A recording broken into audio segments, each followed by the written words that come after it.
Hello everyone. ఈరోజు వీడియోలో ఏంటంటే అసలు ఇప్పుడు ఐటీలో కాల్స్ ఎలా ఉన్నాయి, అది డెవాప్స్ అయినా వేరే టెక్నాలజీ అయినా కాల్స్ ఎలా ఉన్నాయి, ఈ టైంలో మనం యూస్ చేయాల్సిన బెస్ట్ స్ట్రాటజీ ఏంటి అనే దాని గురించి డిస్కస్ చేద్దాము.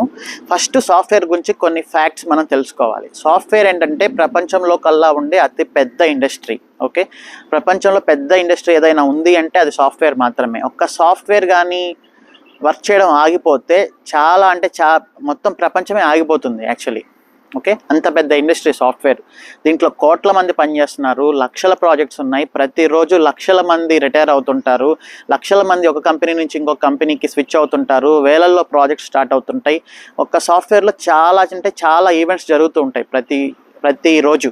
ఓకే, సో మనందరికీ తెలుసు లాస్ట్ 2-3 ఇయర్స్లో రిక్రూట్మెంట్ అనేది కరోనాలో చాలా హెవీగా జరిగింది. ప్యాకేజెస్ కూడా ఇష్టం వచ్చినట్లు ఇచ్చేశారు. బట్ అన్ఫార్చునేట్లీ ఇప్పుడు ఏంటంటే రెసిషన్ టైం అనేది నడుస్తుంది. లాస్ట్ ఇయర్ ఈ టైంలో మనకి 100 జాబ్ ఆపర్చునిటీస్ ఉంటే ఇప్పుడు 30-35% ఉన్నాయి. అసలు పూర్తిగా కాల్సే లేవు అని చెప్పడం చాలా మూర్ఖత్వం.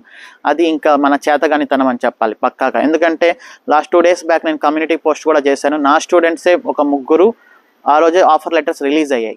ఎవరికి వస్తాయి జాబ్ ఓపెనింగ్స్, ఎవరు జాబ్స్ కొడతారు అంటే ఎవరైతే వాళ్ళ సైడ్ నుంచి వాళ్ళ 100% ఇస్తారో వాళ్ళకి జాబ్స్ వస్తాయి. మన సైడ్ నుంచి మన 100% అంటే ఏంటి? మంచిగా కోర్స్ కానీ మీ టెక్నాలజీ కానీ మీరు పక్కాగా ప్రాక్టీస్ చేయాలి. అది ప్రాక్టికల్గా ఉండాలి, రియల్ టైం వేలో ఉండాలి, ప్రాజెక్ట్ ఓరియంటెడ్గా ఉండాలి.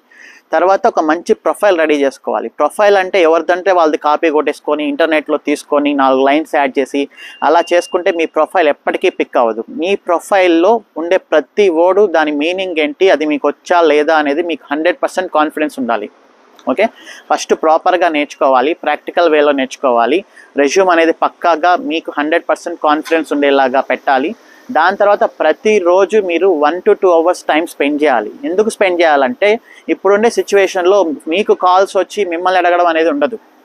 ఓకే, సో మీరే సెర్చ్ చేసుకొని మీరే ప్రతి కంపెనీకి అప్లై చేసుకుంటూ మెయిల్ చేసుకుంటూ మీ డీటెయిల్స్ అన్నీ పంపిస్తూ ఆ ప్రతి మెయిల్లో కూడా ఏంటంటే మీ నేము, మీ టోటల్ ఎక్స్పీరియన్స్, రిలవెంట్ ఎక్స్పీరియన్స్, మీ technical skill set, notice period, current package, expected package ఇవన్నీ మెన్షన్ చేసి మీ రెజ్యూమ్ని అటాచ్ చేసి ప్రతిరోజు ఒక 1 hour స్పెండ్ చేస్తే ఆ 30-35% రిక్రూట్మెంట్లో మీరు ఖచ్చితంగా ఉండే ఛాన్స్ ఉందన్నమాట. సో ఇలా మనం చేసుకుంటూ వెళ్తే మనకి డెఫినెట్లీ జాబ్ అనేది పక్కాగా వస్తుంది.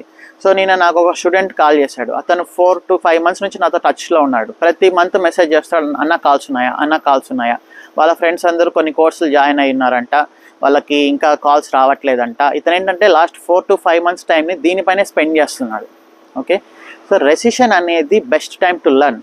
అంటే జాబ్ ఓపెనింగ్సే లేవు అనుకున్నప్పుడు మీ పైన ఎలాంటి ప్రెషర్ ఉండదు. ఫర్ ఎగ్జాంపుల్ జాబ్ ఓపెనింగ్స్ ఎక్కువ ఉన్నాయి, మీ పక్కన ఉండే వాళ్ళందరికీ జాబ్స్ వచ్చేస్తున్నాయి, మీకు రావట్లేదు అనుకుంటే అప్పుడు మీరు బాధపడాలి.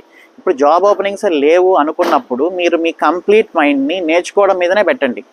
ఓకే, మేబీ ఇంకొక 3 months 6 months రెసిషన్ ఉంటుంది అనుకోండి. మీరు ఈ 3 to 6 monthsలో మీరు పక్కాగా సబ్జెక్ట్ నేర్చుకొని మంచి ప్రొఫైల్ రెడీ చేసి పెట్టుకొని ట్రై చేస్తూ ఉండండి. ఎప్పుడైతే ఈ రెసిషన్ అనేది ఎండ్ అవుతుందో అప్పుడు సెలెక్ట్ అయ్యే వాళ్ళలో మీరు ఫస్ట్ పర్సన్ ఉంటారు. ఓకే, ఇప్పుడు జనరల్గా మనం ఏంటి, షేర్ మార్కెట్ అనేది ఉంటుంది. షేర్ మార్కెట్లో ఎప్పుడు డబ్బులు పెట్టాలి? మార్కెట్ అనేది బాగా పడిపోయినప్పుడు అప్పుడు డబ్బులు పెడితే మీకు ఎక్కువ షేర్స్ వస్తాయి. మళ్ళీ మార్కెట్ రైజ్ అయినప్పుడు మీకు షేర్ వాల్యూ అనేది మీకు పెరిగిపోయి మీకు డబ్బులు ఎక్కువ వస్తాయి. అలానే రెసిషన్ టైం కూడా ఏంటంటే ఒక బెస్ట్ టైం టు లర్న్. మీరు నేర్చుకొని రెసిషన్ అయిపోయే టైంకి రెడీగా ఉన్నారంటే అప్పుడు జాబ్ ఓపెనింగ్స్ భయంకరంగా పడతాయి. మీకుండే సబ్జెక్ట్ని అప్పుడు క్యాండిడేట్స్ కూడా పెద్దగా అవైలబుల్లో ఉండరు కాబట్టి మీకుండే సబ్జెక్ట్ని మీరు ఎక్స్ప్రెస్ చేసి మీ ఇష్టం వచ్చినంత ప్యాకేజ్ మీరు డిమాండ్ చేయొచ్చు. సో ఈ రకంగా మీరు రెసిషన్ని ఒక బెస్ట్ టైంగా అనుకొని ప్రాక్టీస్ చేయాలి తప్ప కాల్స్ లేవు అనుకొని వర్రీ అయిపోతూ అసలు ఏ పని చేయకుండా మీ సైడ్ నుంచి ఊరినే సైలెంట్గా కూర్చొని టైం వేస్ట్ అవ్వాలి, అలా అయితే చేయకూడదు. ఓకే, మన 100% మనం ఎప్పుడు ఇవ్వాలి. సో జనరల్ భగవద్గీతలో కృష్ణుడు కూడా చెప్పింది ఏంటంటే మీరు ఏం చేయాలో అది చేయండి, రిజల్ట్ అనేది ఆటోమేటిక్గా వస్తుంది. రెసిషన్ టైంలో మీరు చేయాల్సింది ప్రాపర్గా నేర్చుకోవడం, ప్రాక్టీస్ చేయడం, ప్రాపర్ రెజ్యూమ్ పెట్టడం, కంటిన్యూస్గా అప్లై చేసుకుంటూ ఉండడం.